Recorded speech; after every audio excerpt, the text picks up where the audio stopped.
Thank you, Speaker. My question is to the Minister for Infrastructure, Transport, Regional Development and Local Government. What action is the Albanese Labor government taking to support regional Australia, including through the creation of a homegrown, low-carbon liquid fuel industry? And what kind of support is this future Made in Australia receiving, particularly in the regions? Call to the Minister for Infrastructure, Transport, Regional Development and Local Government. Thank you very much, Mr Speaker, and can I thank the member for Newcastle for her question. And of course, she's a strong advocate not just for the people of Newcastle but for the regions overall.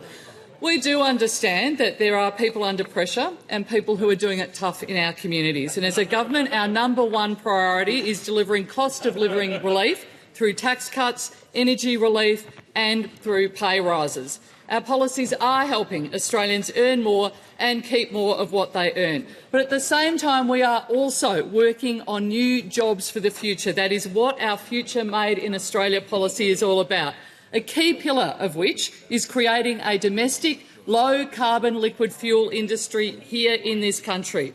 It will help hard-to-abate sectors, transport sectors, to reduce their emissions while importantly creating new jobs and opportunities all the way across regional Australia.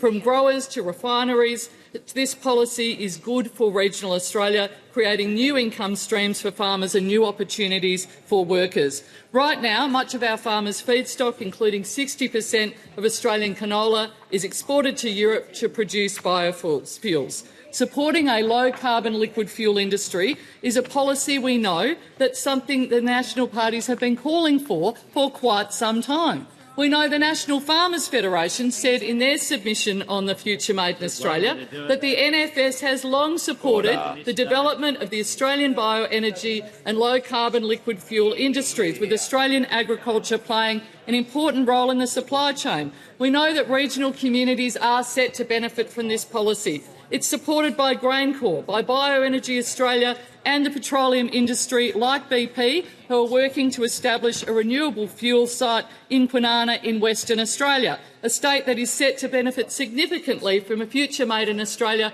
not only on low-carbon liquid fuels but also on critical minerals. We know that there is already work undertaken by Ampol, GrainCorp and IFM to explore establishing Australia's own integrated renewable fuels industry in Brisbane, a really important initiative. But what we know from the nods from the National Party that they support it, that they get it, but we also know that we've got a shadow treasurer who says that this is billions for billionaires, failing to understand the importance of working with the private sector, to actually create more jobs, particularly over in the West. And now we've got the Leader of the Opposition crab-walking away when he's over in the West. You can't say one thing over in the West and another thing here in Canberra. They don't care about what happens in Western Australia. They don't care about West Australians' jobs. On this side, we are supporting local jobs, supporting the regions. On that side of the chamber, they are saying our efforts are a wasted effort. Call to the Prime Minister.